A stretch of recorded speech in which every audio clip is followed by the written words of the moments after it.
It's all in your head. You don't look sick. Your tests are normal. It's probably anxiety. There's nothing wrong with you. Have you heard these words from physicians, family, and friends? If you're someone who has been struggling and swirling through the revolving door of healthcare to find answers about your health, or if you know someone who is going through this experience, then this podcast is for you. Welcome to the Desperate for a Diagnosis podcast with Laura Nozicka, a show dedicated to exploring the challenges of living with undiagnosed or rare medical conditions. This podcast explores both sides of the bedside. We will be speaking with patients who have had challenges with finding a diagnosis, along with experts in the field. I'm your host, Laura Nozicka. Please note I am not a medical professional, nor am I affiliated with any healthcare, pharmaceutical, or device company. I am an entrepreneur, and I am an independent market researcher focused on helping healthcare organizations better understand the patient perspective. The podcast is not meant to offer medical advice, but to merely share the stories and perspectives of podcast guests. Hello, it's Laura, everyone, and I am so excited about today's episode. Today is Friday, May 10th of 2024. How fast is this year going? But a whole year has gone by since I launched this podcast, so today, we're celebrating the 1 year launch of the Desperate for a Diagnosis podcast. 1 year ago today. It's amazing. It started off as just an idea and based off of the work that I do as an independent market research moderator and facilitator, and all of these different things that I hear from patients about how difficult their diagnostic journey can be or has been. And some have truly triumphed past that. Some are still looking for a diagnosis. But I want to thank all of my guests and everyone who encouraged me to pursue this podcast. I so appreciate all of the amazing feedback. And that just means that I will be pursuing the podcast for at least another year at this point in time. But since we are celebrating milestones, there's not just one to celebrate, being the anniversary of the podcast, but we are celebrating another milestone, and that is the journey of little Mark. And his dad, Matt Ciciretti, has been on the show a couple times. Initially, he came on the show because he was desperate for a diagnosis for his son. The doctors were really having a hard time coming to a diagnosis, and luckily, finally they did.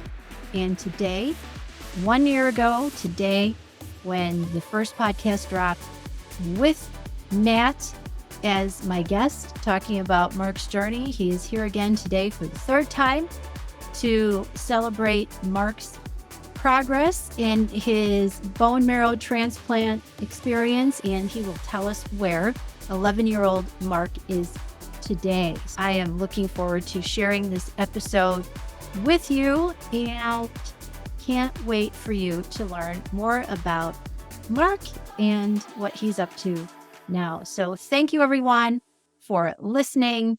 If you know someone who is desperate for a diagnosis or has an amazing story getting a diagnosis and they managed to navigate the healthcare system to do so, give me a shout out at Laura Marie at desperateforadiagnosis.com. Or, as I always say, I appreciate perspectives from both sides of the bedside. So if there are any healthcare professionals out there who would like to talk about a diagnostic journey or things that are happening in healthcare that affect patients getting a diagnosis or treatment, I welcome you to join me as well. But without any more time passing by here, I bring you my episode with Matt Ciciretti. Hello, and welcome to the Desperate for a Diagnosis podcast. I'm your host, Laura Nozicka, and I am here with return guest and Mark's SuperDad, Matt Ciciretti. He's been with us a few times before, and we'll give you a little refresher on who's Mark. But Matt, welcome to the podcast again. I appreciate you being here, and we'll tell everyone why you're here today, but just tell me how you're doing. Hey, Laura. Thanks so much for thanks for having me back. And yeah, I'm doing really good. Um, it has been it's been such a journey the past year and a half, 2 years now. Um, but I'm really happy to be back here because I honestly believe that the the change in the journey started when you brought me on this first podcast and I started talking about everything we're going through and Aw. opened up so many doors of people reaching out with insight and pointed to me in directions that I wasn't even thinking of. So I'm super happy to be back here with you. Thanks for that, Matt. Glad you're here, and that's a good teaser for everyone to be wondering. Well, if they don't know you, and if they don't know Mark, we'll do a little refresher on who you are and why you're here. This is our trilogy, I think, is what we said. This is the third round here, which is really really cool. And just to give everyone a little bit of a summary of who Matt is and who's Mark, but Mark is this Wonder Boy, as I like to refer to him, with his super dad, Matt. And some of you may remember that Mark is the little boy who had this mystery, I'll say, want to say blood Oh, disorder. it was basically Yeah. bone marrow failure. Like Okay. they didn't know where it was coming from. Yeah. So you came on the show to literally talk about this desperate for a diagnosis moment that Mark was having. And you were desperately looking for a name for his symptoms with his frequent nosebleeds and all of the other symptoms that he had. And we talked a lot about that in the first episode. And then we found out that it had a name, and the fix was a bone marrow transplant. So Hmm. second episode was with our friend Ryan Pena from Be the Match, and he Yep. talked all about what it is to be a bone marrow donor and what that process looked like and what that would mean for Mark. So here we are And now. actually, Laura, if you remember, about a week before we were going to do the second episode, I had reached out because his doctor team had told us we need to find him a match for the end of the year, Mhm. or else we're gonna be in. We're not gonna be in a great spot. Yep. And I was like, all right, we need to hit the alarm bells. Can I get back on? And then like a few days beforehand, we got the call that he found a match. So it totally changed the tone of that second that second interview. Yeah, it sure did. From this dire moment of we need help ASAP, like you said, hit the alarm bells, to this really joyous, celebratory kind of conversation, which either one would have been fine, but where we landed certainly was preferable to find out that Mark found a match, which was super exciting. So And so we're following up on all of that today, learning what was next for Mark and you, Matt, and your entire family, because having a bone marrow transplant is certainly not any kind of party by any means, with a lot of preparation, not only physically for Mark, but both psychologically for him and for your family as well. And I know the little guy is rocking and rolling at this point, but what I'd like to have you help explain to our listeners is what that whole journey is like. So we went through what it's like to be a bone marrow donor, but what was it like for you that, okay, we pick up where we left off, Mark got a donor, and then what happens? What happened yeah, after that?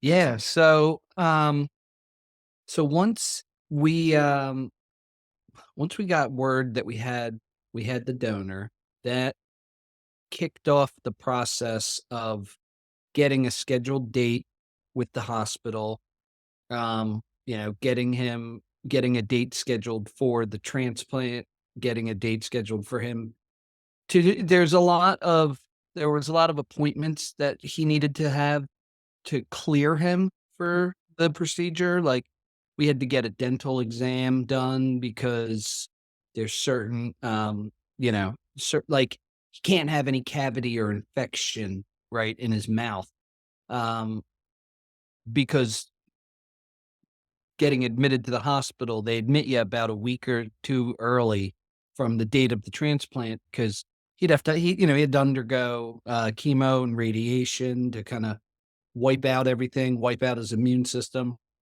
So that was all part of the process. But what I found interesting really is you're you have to schedule a few appointments with the bone marrow transplant team, and their job really seems to be to make you cry and scare Mm. the hell out of you. Oh, Uh, they just, I, and I get it, and I respect it, but like their job is to scare you in telling you these are all the potential outcomes, these are the side effects, these are the things to look for. These are all the different drugs. Here's the side effects and outcomes of these drugs. Here's the chemo he's going to use, etc. Um, and I remember going in and we're sitting with our bone marrow transplant physician, and he's just hitting you with like it felt like one bomb after the next of info. Um, but you know, I'm always one to ask questions, so he what I appreciated, and I think I had alluded to this in one of our previous interviews, is it's frustrating when you're talking to a doctor and they're like afraid to give you a hard, definitive answer or stance. And this was like one of the first physicians. He was direct. He was not afraid to answer any question, whatever the outcome was, whether it was a good answer, a bad answer, a hard answer, an easy answer. Um, and that made the conversation much more, I think, impactful, right? Because a lot of times you get doctors that they're afraid to deliver the bad news, so they kinda talk around it and they don't mm, really take a stance or give you anything definitive, and you're left with more questions than answers. And that was for the first time in a long time, that was not the case, and that was a very relieving part of the experience. It was tough, but it was relieving, right? The next the next real couple of steps was getting him ready, preparing him to be admitted to the hospital. So, he was admitted on November 6th, and that was for him to start, start the whole conditioning process. So um, there was a litany of there was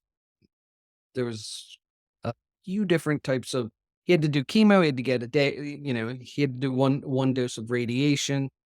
Um, and then during that time, he, we actually we actually had a bit of a scare in that we're in there. Mark's completed his first week of conditioning. He got radiation. One of the first things he went on once we were admitted was they started him on ATG. And this is used, it prevents your immune system from like attacking your bone marrow, mm. right? So, he had a few days of that, then he had radiation, and that was like Friday of the week of November 6th. And then we got a call that might be an issue with our donor, and they might not be able to do the transplant. Oh God. And they assured us that their team was doing everything they can. They were trying to track down another match. They were the Be the Match organization's phone team was out there doing everything they could. They would let us know, Monday, because we were going into Friday, so they would let us know Monday where we stood. At the same time, they sent us, me and Mark's mom, they sent us to go get blood work done in the event that we couldn't find a match, and we had to do like a haplo-identical match, which is when you take it from, someone who is, rather than being a 10 out of a 10 match, they're like a parent can be at best like a half match. Mhm. Yep. It's funny because locations like Chop, like, we're in Philly, and Chop, they do a lot of cellular manipulation before the transplant. There's other places like that they specialize more in doing haploidentical matches, where rather than needing the 10 out of 10, you can get like a 5 out of 10 or a 6 out of 10 match, and they still get they're able to manage that through with very similar results. So anyway, we potentially thought we were going to lose our donor. So we were starting to do every prep thing we could to keep things moving forward. The plan, And then plan Monday B, night, plan B, in other words. plan B through Yeah. Z, we were Yeah. ready to set up. And then Monday night, we got the call that that they were able to get the donor back. Apparently, they went in for testing, and they were sick with something, and they were, but team was able to get the donor back on track. So it shifted our timeline by a few days. So I think our original transplant date was supposed to be the 17th. We then shifted it to the 22nd of November.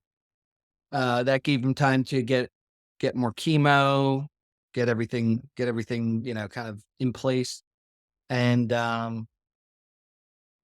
yeah, so throughout this whole time too, Mark's living in the bone marrow unit of the hospital, which he was on a very isolated portion of the floor, in that there's, like I said, double doors that patients weren't allowed to go past, into even like a more open but still isolated floor. So the the wing of the hospital that we were in was like locked down, like nobody in, nobody out, without a Wow. mask, washing your hands. Matt, So how did you prepare Mark for that? And how did you prepare as a family for that? Because you were slated to be living in the hospital for how long? yeah, I mean, originally they told us to pack your bags until February or March. The average stay for transplant, can be anywhere from like 90 to 100 days, right? So we were estimating we're going to be here till February. And it was tough. It was tough for us. It was a lot easier for Mark, because, as I had mentioned, Mark has his, it's a blessing and a curse for him, in that he cognitively is delayed in a lot of ways, but he also is extremely outgoing and social, and very intelligent as well. But he didn't necessarily associate that we're going to be living in this hospital for a long period of time. He was asking pretty regularly, almost home, almost papa home, almost papa home. He was asking for his brother. He missed his brother. He was asking for his grandparents, his stepmom, his, all of his siblings. Matt, we learned a lot about FaceTiming, et cetera, in hospitals during COVID. Were you doing those kinds of things to still stay connected? Absolutely. And not only that, there were so many people rooting for him, praying for him, pulling for him. I mean, we had family and friends that were, something that cheered Mark up was he loved getting videos from people that were just like, "Hey, Mark, praying for you. We hope you're doing well." I mean, I had a friend who I've known her, and her brother is my best friend. He was my best man at my wedding, and his sister, basically, who I've known our whole life, her son sent Mark a video every single day that we were in the hospital. And it got to a point he was like looking forward, like Mark would be like, like, where is it? And these videos were just, "Hey, how you doing?" Or, "Hey, I'm playing Minecraft," or, "Hey, I'm doing something goofy." But it was just like, it was so, it was so kind for me to observe, but it kept him in such good spirits. And there were a lot of people that were doing a lot for us and for him. So, but all that said, it was still tough. You Mhm. know, me and their mom were taking turns because we also somehow happened to be put in the smallest room they had just because they were busy. So there was really only room for like one parent to sleep there at any given time. Oh boy. So, we would take turns like every 2-3 days. One of us would go, the other would, take, like our youngest son, Eric, was spending a lot of time between grandparents' houses or spent some time with my wife and stepkids and spent a lot of time, whichever one of us was going to be home, he would bounce there. But then there were days that honestly, after 3 days in the hospital, you had to go home for a day by yourself too. So it was a real big juggling act, Mhm. Mhm. of schedules and emotions and feelings and but we made it through. We made it through that. Um, How did you deal with all the feels, phew, man? I mean, it had its moments that were tough. Like, um, once the chemo happened, and it was, it was hard for me to watch him lose his hair. Um, not for any reason other than like, you know, as a when you see someone who, you know, has lost their hair from cancer or chemo, like whether it's judgmental or not, you look at that person and like that like they're sick, Mhm. and you wish they weren't, but they are. And it's hard not to look at your child and see that they're sick. Um, that's like a big visual call out that like like my child's sick. Now, granted, he was in the best possible place, getting the best possible care that worked out, but for a very short period of time, I was just struggling seeing him. It was hard. It was hard to see him without hair. And then the other challenging thing was when the pain kicked in because mucositis of the throat is a big Mm. issue from chemo. And from what I've heard, it essentially the pain is so bad, feels like you're like swallowing like actual knives down your throat, right? Oh my. Oh Yeah, god. pretty bad. So they had him on a pretty consistent morphine dosage, and watching your child on morphine is hard, you Mm. know. Um, I mean, grateful that there was something that could alleviate the pain for him so he didn't have to feel it. But again, kind of like without having like with the hair gone, it's just visual reminders that your child is not healthy. Um, can they can hit hard at Right. times, Yeah. And especially. there's so many illnesses that people have and they don't look sick, which is also a double-edged sword because then people don't Yeah. really quite understand that they're going through something. But Yep. definitely to have this, like you said, visual reminder that you were in the hospital for a reason. Mark was definitely going through something very serious, very dire.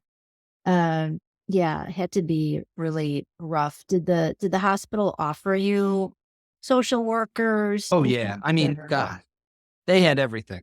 They had everything. I mean, there was chapel and prayer services. There was social workers. There was family support. I mean, Be the Match had offers all that stuff too. Or now they're just so we know they're NMDP now. But yeah, they did a fantastic job making us feel supported. There wasn't much we needed, you know.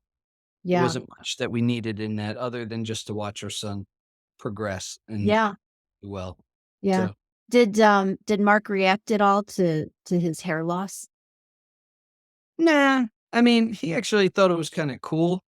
He he I had a feeling just based on what I know about Mark that that might not have phased him or kind of maybe didn't really phase him tick- too much. tickled him Actually, in some way. Yeah, actually, the funny thing too is when the hair has start like the hair, it's not fully back, but it's definitely started. It's grown back grown back pretty, significant amount. When it was once he started to get like some little hairs in there, I remember him looking at me being like, "Papa, hair back, hair back." Oh. I was like, "Yes!" Like we were excited. Oh. So the day I will say this: the day of the transplant is one of the most anticlimactic experiences I've ever had in my life. Hmm. If you understand, like the way they describe the logistics of getting the donor cells from wherever they're at through like airplane and armored car and refrigerated and all, like, to how they walk in carrying it like it is, the holy grail itself. Um, and all the, like, there's like 3 or 4 doctors all around each other and they're all checking things off, make sure everything's right. And then they take it and they hang it up like a regular transfusion bag. And it's like, all right, we're good. And you're like, what? It it literally the stem cells go in similar to like a blood transfusion. Oh, no kidding. So I would like you're waiting for this like big moment, and then after they sign everything off and check it off, then his nurse just took the bag and hung it on his rack and connected it, and we're done. It And sounds then like it needed a lot more ceremony around it. it Than totally that. like it Like, was. I it remember took so long to get to this point, and all you get is a bag hung up, everything. on Yeah, a I was like, pole. once they did that, I was like, wah wah wah. Like, but and I mean, honestly, after everything you go through, it's kind of nice not to have the hurdle or the don't really need any more excitement at that point, right? Yeah, But yeah. So he was what, just sitting in a chair at that point, getting this infusion? he was Right. laying in his bed. Okay. Um, it's funny, he had that I might have sent you the picture where he's in bed with his toy Dyson vacuum. Yes, yes, the vacuum. And we were caught, and we lovingly dubbed that his support vacuum because Mark's in love and focused on vacuum toys. Yes, I know this, and I still owe him. In fact, wait, I'll even show it on on our podcast video. Yes, I still have to get Henry. He is asking about that I every know. day. Okay, so tomorrow I have time. No.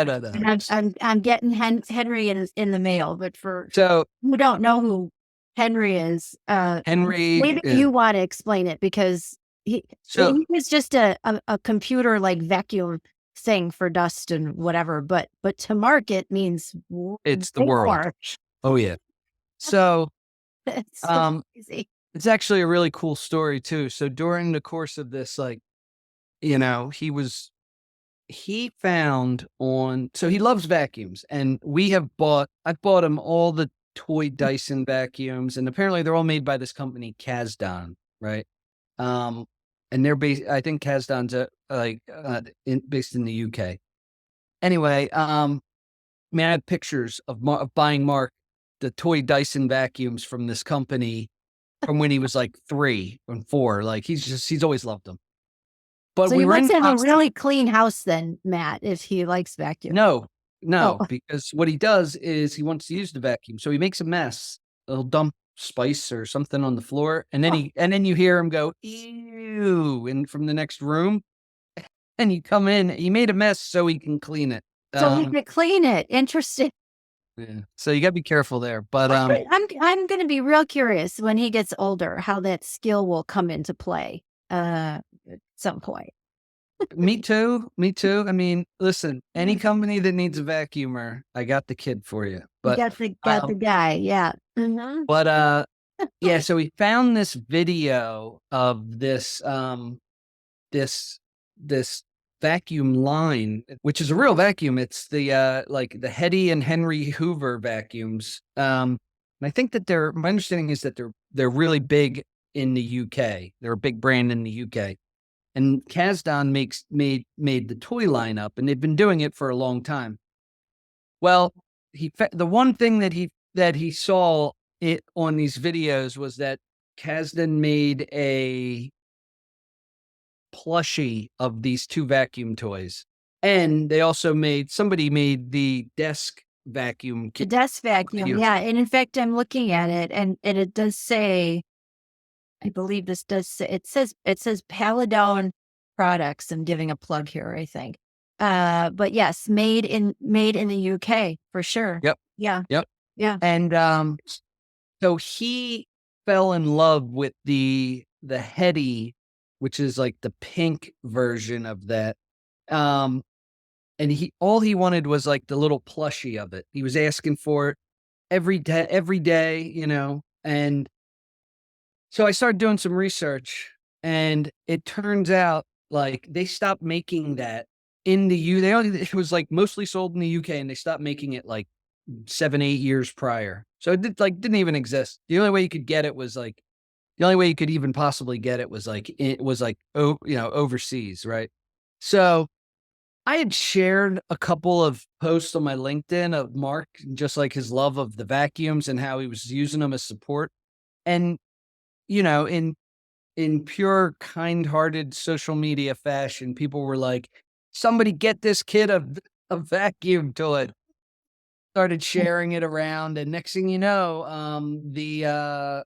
the president of Kasdan reached out to me and just said that they were really touched by our story, and they're all praying and pulling for Mark, and they wanted to send him something special. So they sent a really nice care package of their Hetty and Henry toy line, um, which was just wonderful for him. So, big shout outs to Kasdan in the UK, incredible company, and um, didn't have to do that because we've already bought all their products other than ones anyway. But they did, and it really meant a lot to him. That's incredible, Matt. I mean, I've never seen the kind of response that you got from all of your social posts about Mark, and some of them were very heartfelt and emotional, and the fact that they went so viral, I don't know, do we still use that term? But it just skyrocketed into social media. And what did all that tell you or indicate to you about humanity?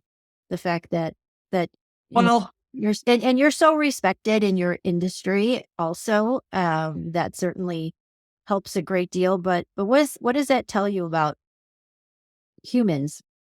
yeah, I mean, the first thing it tells me is that kid is really cute. Well, we know that we No, know he's a movie star. That's he's he's adorable. Now, really though, I think what it said to me is that more people than you might expect really truly relate to the pain a parent can feel to watch their kids suffer. Mhm. Right? And it's like, you know,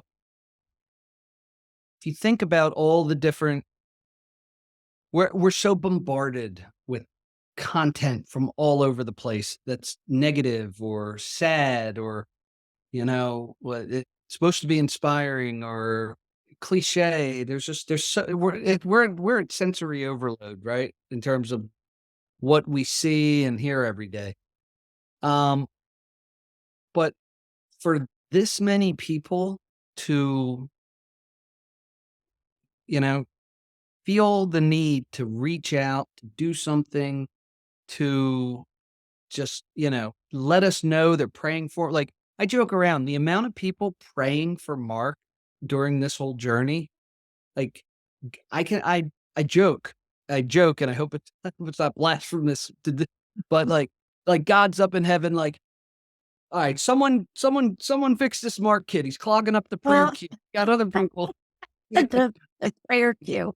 I like that. like there was just it was just so many. It was overwhelming. But for me, it was eye opening because I've, we gone through life, and you just kind of you keep to yourself sometimes. You keep your head down. You focus on your job, your family, your kids.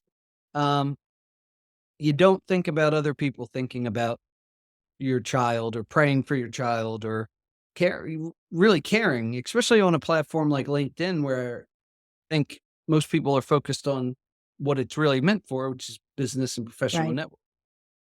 But it turned out it was also a great source of empathetic parents and families and organizations and people that, in a moment of time where there was no outcome determined and all we needed was hope and encouragement and prayer, it was one of the best sources to have gotten it from. And we got so much, and I'd say it was overwhelming to a degree, but I would never say it was overwhelming in a bad way. Yeah. Didn't you say that one of the videos got like something crazy, like 20,000 views or something like that? So Maybe even more. I it- don't know, but I recall something like that. yeah, so I posted a video on TikTok, which I'd never done before. Oh, Me oh, of you're way ahead of me. I haven't even gotten to that point. But TikTok. Yeah, it was of me and Mark singing his favorite song in the hospital. It's from the Boss Baby sequel movie called Together We Stand. And Aw. it's a cute song. The words have always meant a lot to me and him. And we've all, when it plays, he sticks his hand out. He wants to hold my hand while we sing it. Like, so I just put the camera on. I meant to send it to family, and then everyone was like, "This is so beautiful. You have to share it." So I did, and it got like reshared 20,000 sometimes on um on TikTok, and like I don't know. I mean, I didn't really care. Like it was nice, but like it's nice because there's more people seeing him and praying for him and Mhm. supporting him. But yeah, it's. I'll tell you, like if we talk about my industry, I it's truly providential, I think, that I work in the industry. I do, because there were so many people who who I know from working together with them or from doing that used every resource they could to try to get us help and get us answers. And I mean, if I'm gonna plug anybody, there's so many people I could plug, but I wanna let Pam and Wes from Rare Patient Voice know you guys are godsends, and I will always be grateful for how the support you offered. Um, you They're the know, best. And I've had Pam on my podcast. So I know you did. they She's are fantastic. stellar people. Yes. Yep. Yes. Exceptional. Hmm. Um, the the CFO of Good RX had reached out to me. No kidding. Yes, Wow, and Matt. I had actually I didn't know him prior.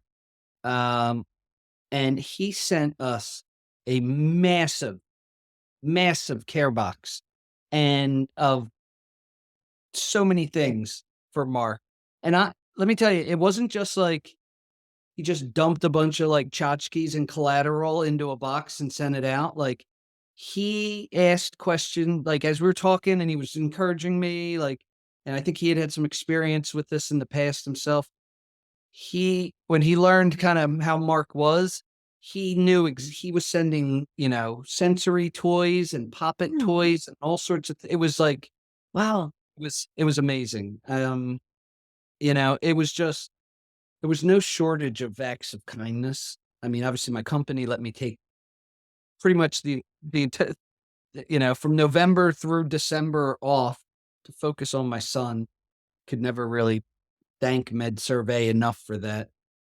Um, Man, it's just, when I It's like stop and you're think, winning the Academy Award right now, Matt, wanting to thank I everyone know, right? on the list, but I won't cut you off, so you can keep going if you There's just so, I mean, want. there was a family, a mother and daughter in Spain who had just been prayer and support warriors for Mark from almost the beginning of when I first posted. And this girl, this daughter in Spain would send Mark videos almost daily as well, singing to him, dancing. I mean, he was so looking forward to it. Like, there's just, I could go on forever. There's so many people that, and like at the end of the day, you know, people would do things. They'd send you something, or they, you know, this one dad who reached out to me that I've developed like a friendship with. We've had lunch a couple times since I've been out. He had reached out, let us know he's praying for us, and you know, he's can't imagine what it's like to go through. He wanted to take his son out to get Mark something special and you know, as a father, I can relate wanting to set like an example of kindness to your child. So they you know, we coordinated that he would drop it off at the hospital, and I met him, and oh my God, they had this box of like all these toy figures that him and his son had picked out together. And it was just like, it was creating beautiful connections outside of our family for other people. That's like, you know, you can't plan for that, but it was awesome. It's amazing when you learn that your family's really bigger than you think it is. Yeah. In these situations. Yeah, for sure. That's incredible, Matt. I think Mark is going to have to put a job description on LinkedIn for publicist and I know, right? PR something or other. I think the kid is a rock star. He does. He needs someone to handle all his fan mail. He is. I'll apply. Can I apply? I'll apply. Yeah. There you go.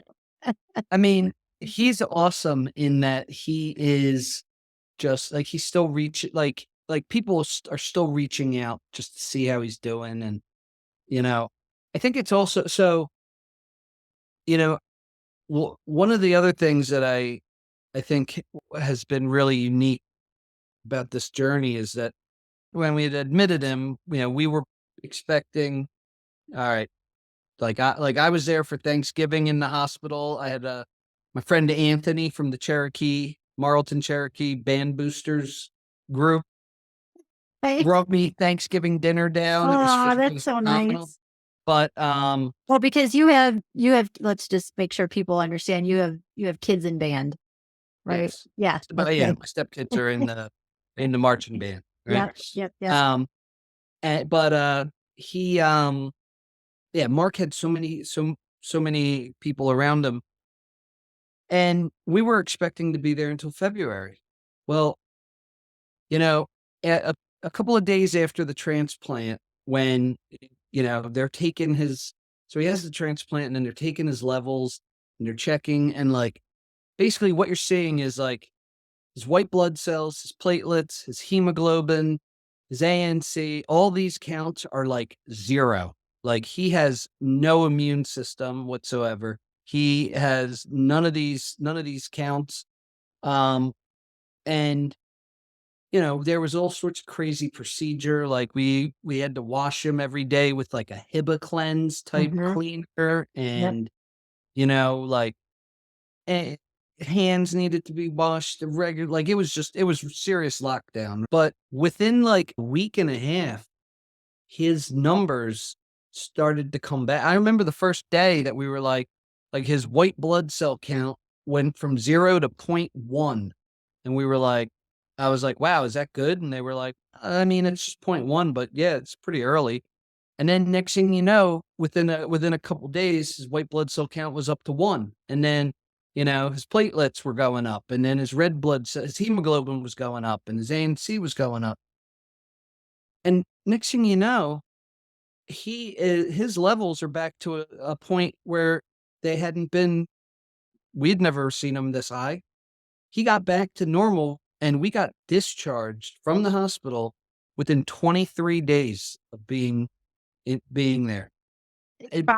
From the target date being what? From the date. Well, sorry, 23 days from the date of his transplant. Okay. Not from the date we were admitted. Yeah, because it was supposed to be what you said, like February. Yeah, they said that it could be up to 100. 100 days is like pretty common.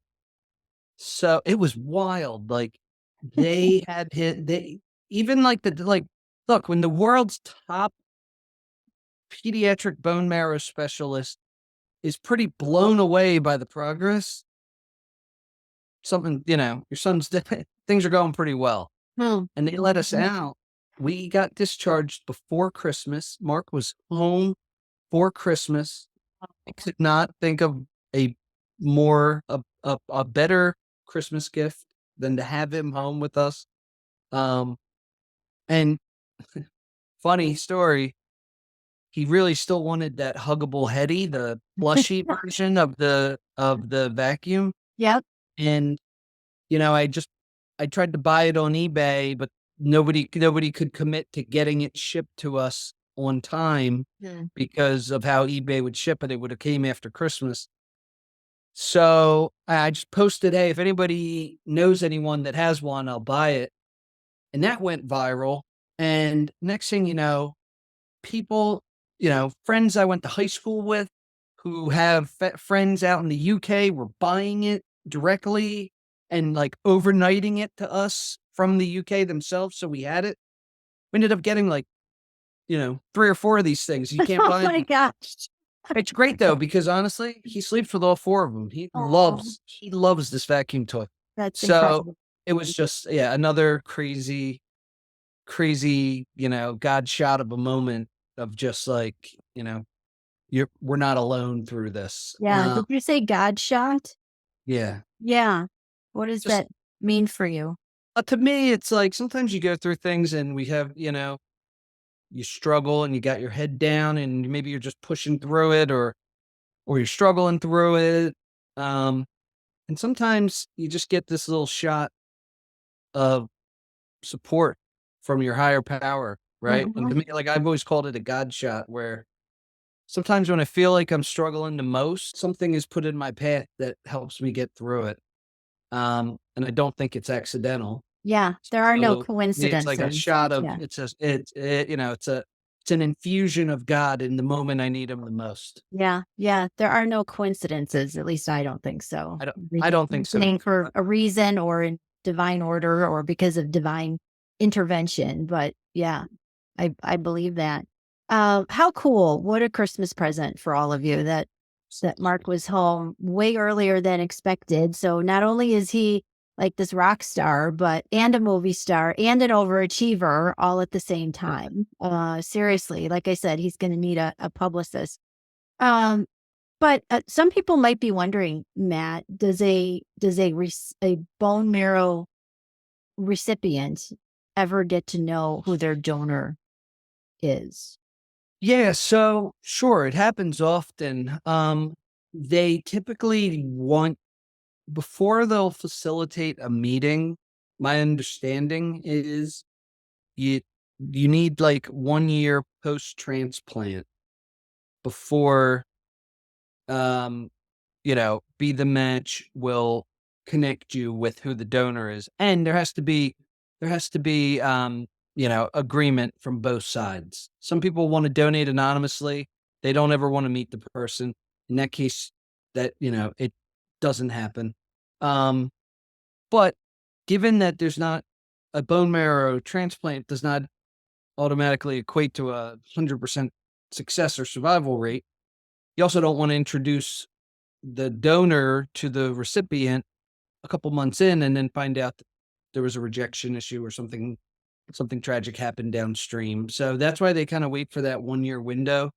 But I've had conversations with my friends now over at ND, and it is NMDP, National Marrow Donor Program. Right. I heard that they did Be the Match rebranded the more I think it I don't want to speak for them, but I think that they aligned with that name better. So anyway, NMDP, I have some great relationships and contacts and friends over there now.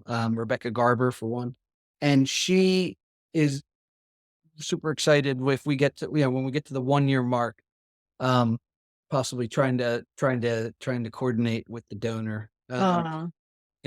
Don't want to think too far ahead, obviously, because we're still not. I mean, things are great, but they're not out of the woods yet. Sure. So we got to be mindful of that.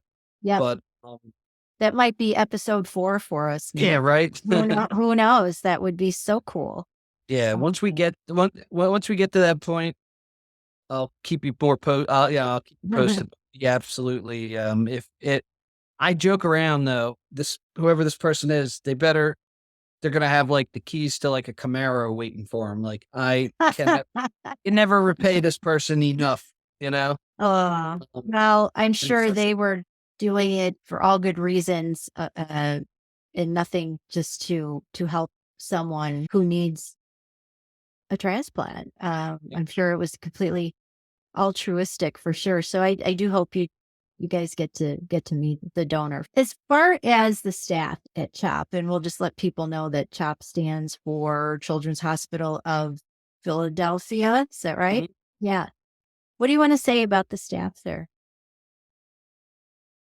The nursing team on his floor is hands down the best nursing team I've ever. I mean, these people are. It was one was better than the next. Like that, just the entire team was incredible. I saw that video of Mark ringing the bell when he was. Yes, that was when he got discharged. Yeah, Oh, they God. looked at those nurses and the whole team just looked amazed. They were overjoyed. Amazing people. Yeah. Yeah. I mean, so they rotate a bunch of different nurses, you don't have like one nurse, right? Like Sure. nurses do shifts and they rotate, but it was like, you could tell everybody had a connection to Mark because we had like, he had, like he had this one nurse, Kendra, she was great, super nice too. She had him for a couple days and then she went out and then like, I guess a couple times, like it was her shift again. She'd like ask to have Mark. Like it was just, he had nurses like fighting over who got to have Gosh. Mark. Okay, let's tack Heartbreaker onto that whole list of rock star, movie star. Yeah, the whole thing. Oh, man. And Mark is how old now, Matt? He is 11. He'll be 12 in October. Okay. October, his favorite month, Halloween. Yeah, almost Halloween. Yeah, he likes his Halloween, as do I, for sure. Yeah. So given that oh my gosh, the outreach was unbelievable for you, Matt, and your family.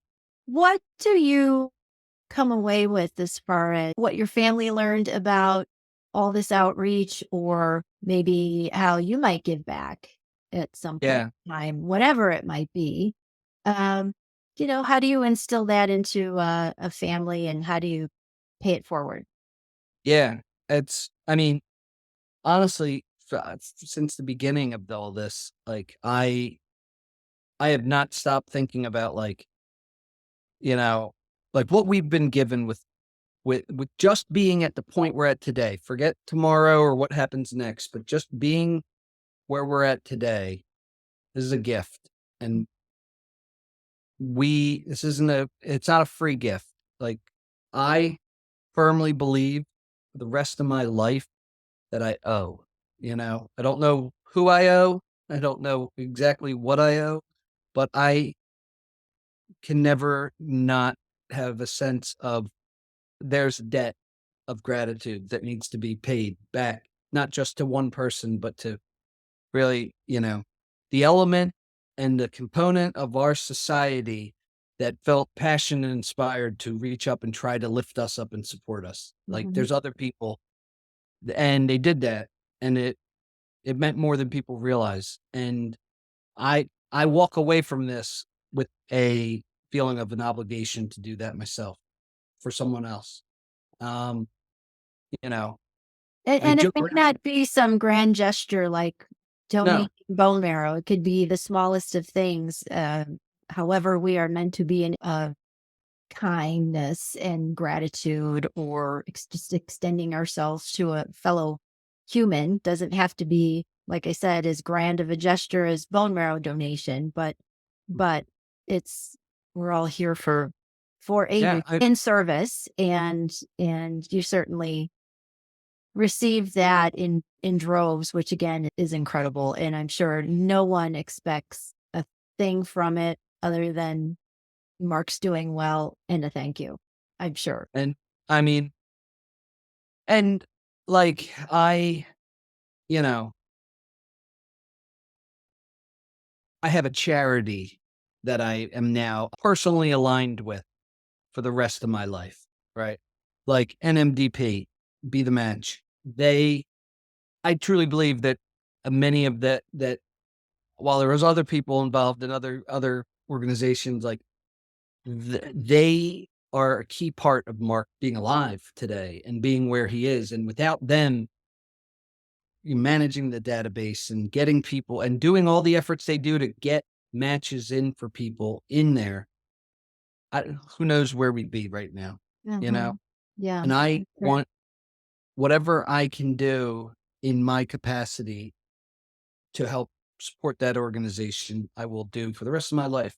I've truly committed that to myself, and I hope they to commit it to them too in some way. But like I'm, yeah, I want to fundraise. Like I plan to fundraise for them however I can. I always I have like a ongoing donation page for Mark that's up that people can donate, and all the money goes right to Be the Match and NMDP. Mhm. Uh, but I also there were a lot of people who they didn't send anything, they didn't buy or give anything. What they did was reach out and say, if you need to talk, if you have any questions, if there's anything we can do, let me know. And then they would take my call and they would listen to me and they'd share their story. And I want to extend that to anyone Mhm. who who could benefit from it because it meant a lot to me. Matt, I want to ask you, I'm curious. You all had a ton of support, whether it was from NMDP or the hospital itself, but you all were very much in a very isolated type of situation at the same time. So you had a tribe, but at the same time, you were in this very kind of alone moment and isolated as well, literally too, in the hospital. So, anyone going through this type of situation, whether it's with kids or even if it's, an adults going through this as well, is there anything that you would say was missing from the process or things you wish you would have had for just managing through everything? Um, it's hard to I mean, when you think about all this, like I think most people would just ask not having to go through it. I can wave a magic wand, Yeah. not have to go through this all, but that's, you know, the reality is there's a lot that we go, I think, in life in general, that life's up and down. There's a lot of hardships. Most of them we end up doing with our smaller support network, or, our more intimate support networks, like our family. Some we end up going alone, doing it on our own in some way.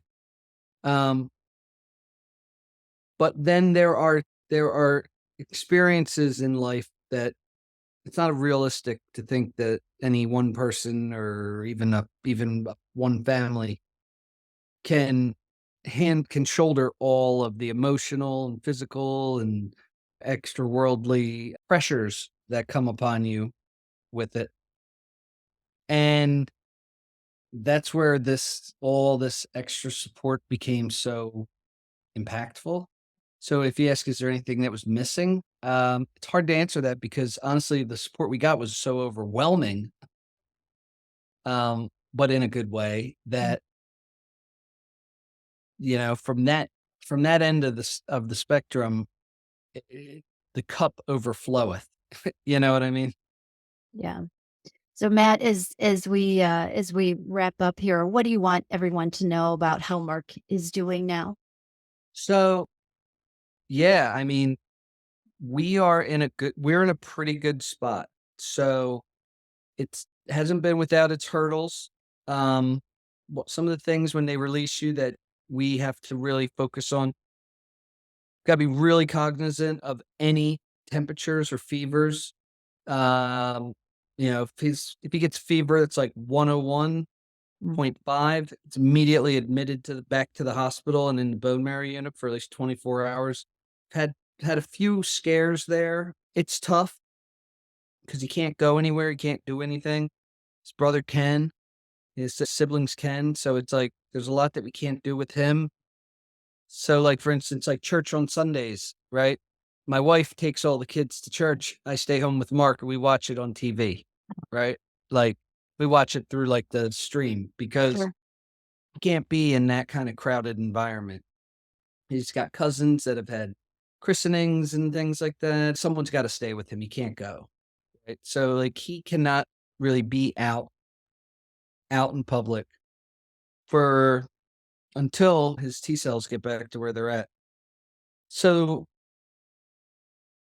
while his counts have continued to be at relatively good levels, acceptable levels, every now and then as we get our weekly blood work done, like you see, like, his white blood cells and his ANC might go down a little, but then, I mean, he's also got like a bag of different, like 10 different medicines that he's taking. And some get swapped in, some get swapped out. Some are certain antibiotics at times. Most recently, the biggest, I think, concern was he's had this like cough that was kind of persistent, but really bad at night. And it was for like 2 months that he had this cough. And we'd ask the doctors, and they were like, "Ah, it's probably not much, right?" But then it started to get worse. Took him for an X-ray. They sent him home, and then when we got the X-ray, it turned out they think they saw pneumonia, so they brought us into the hospital and then took us for a CT scan the next day, and turns out he has a bit of a fungal infection in his lungs. Very, very serious issue for anyone post-transplant. So we were staying in the hospital for a short period of time. Infectious disease came to see him. The bone marrow team spoke with them. We ended up putting him on posaconazole, which is an antifungal that he's been taking that since. And it's fine. I feel like I'm a mixologist. You have to like pull I'm out, you have to sure like of dump it. this powder in a cup, pull out 9 mLs of the mixing liquid, mix it all up, and then take out 6.3, and then that's what he gets. Like it's wild. There's little things that are creeping up like that.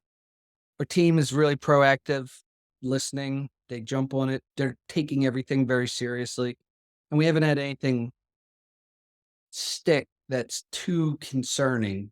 But every time, every time you do get a little PTSD when it's like, well, we want to bring him in because his tacrolimus levels are high and we want to make sure his kidneys aren't doing something. So we want to look at that. And, he got C. diff at one point from being in the hospital. And that's a horrible experience, right? Mhm. So it's like, so there's a lot.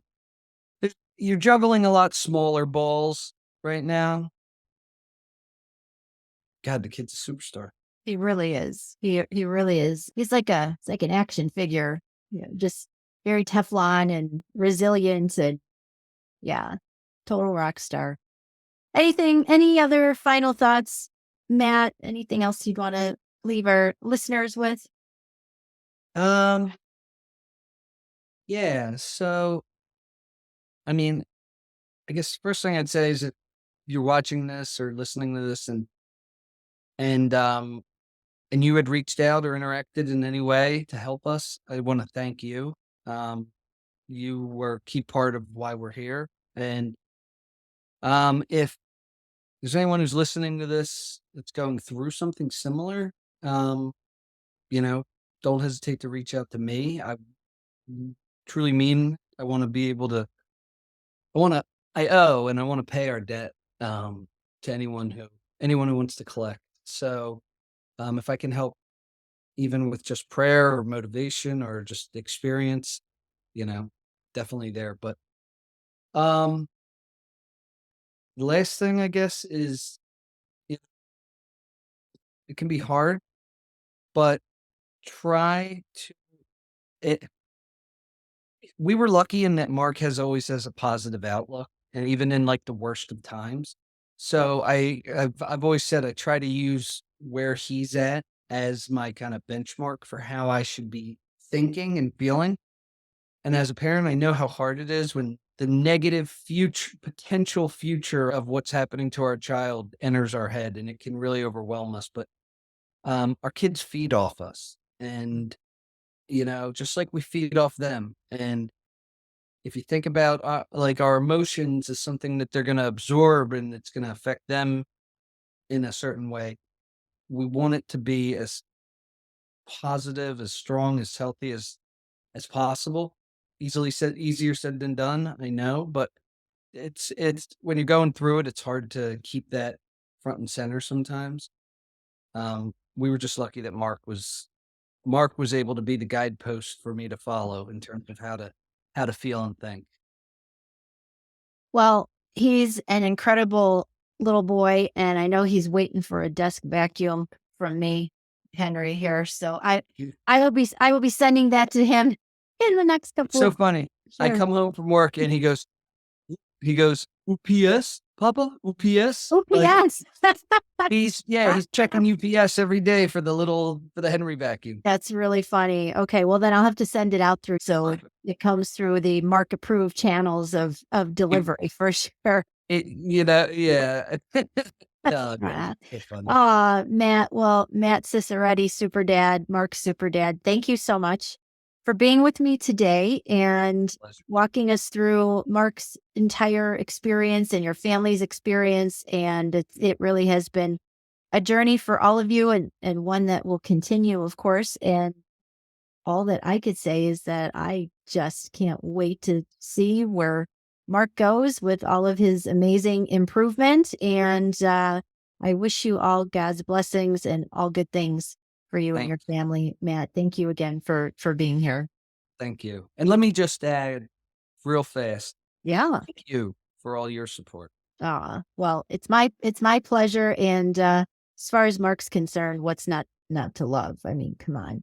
But and then again, you too, Matt. I mean, what a testament of the kind of dad that you are and the way you've handled everything and not being afraid to put yourself out there and ask for help. I think a lot of people would feel somewhat prohibited, or embarrassed in some way to say, I need help. And you weren't afraid to do that. So I think you're an amazing example that it's okay to ask for help in a situation like this. So kudos to you all the way around. Thanks. All right. Thanks, Matt. Take good care. All right, everyone. This is another episode of the Desperate for a Diagnosis podcast. I'm your host, Laura Nozicka. Stay well, everyone, and keep pushing for answers.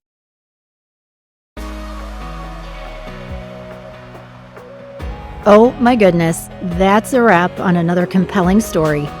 Thanks for listening to the Desperate for a Diagnosis podcast. If you would like more information about today's guests or to find out more about Laura, me, go to desperateforadiagnosis.com. If you enjoyed the show, please subscribe, rate, and review the podcast on Apple Podcasts, Spotify, YouTube, or wherever you get your podcasts. You can also follow show updates and healthcare news on the podcast's Facebook page. If you would like to be a guest on the show, or if you have any questions, advice, or suggestions for our guests, please email me at lauramarie@desperateforadiagnosis.com.